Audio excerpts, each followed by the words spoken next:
এই যে দেখছেন ফল ছাতুগুলোকে এইভাবে কুচিয়ে নিয়েছি। এবার এগুলোকে ভালো করে পরিষ্কার করে ধুয়ে নেব। নিয়ে ফিরে যে কড়াই বসিয়ে দিয়েছি। পরিমাণ মতোতে তেল দেবো, কিন্তু এতে তেলের পরিমাণটা বেশি লাগে।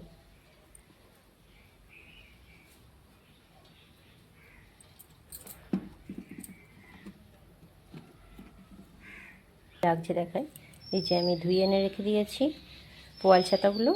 এখানে আছে হলুদ গুঁড়ো, 5 ফোড়ন, 2টো শুকনো লঙ্কা, আর এই বাটিতে মাটা আছে আদা আর জিরে, সামান্য একটু সর্ষে দিয়ে। এই যে দেখুন আমার তেল হয়ে গেছে। আমি এতে 5 ফোড়নগুলো দিয়ে দিচ্ছি।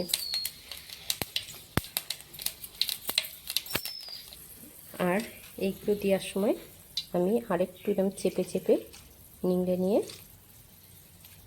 তারপর এটাকে কড়াইয়ে দিয়ে দেবো, যাতে এতে জল না থাকে।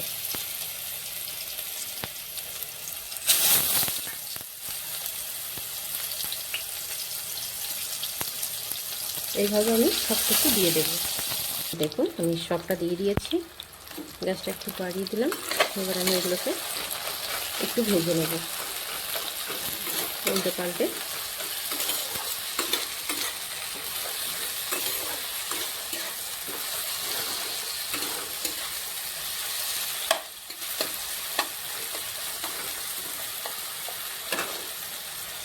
এই যে দেখুন এরপর আমি লঙ্কা দুটোকে দিয়ে দিলাম, দিয়ে আবার একটু নেড়ে নেব।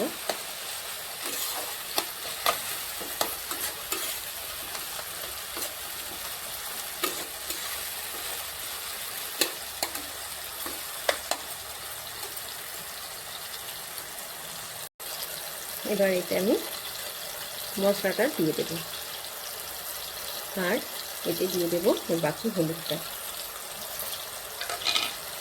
দিয়ে এটাকে আমি ভালো করে নেড়ে চেড়ে নেব।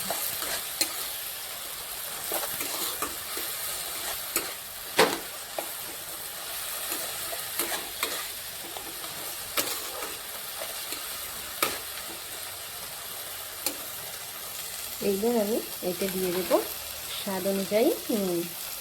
যে যতটা পরিমাণ নুন খান ততটুকুই দেবেন। দেখুন এটা কিন্তু আমি জলের ব্যবহার করিনি, এটা এত সুন্দরভাবে তৈরি হয়ে যাবে জল ছাড়াই।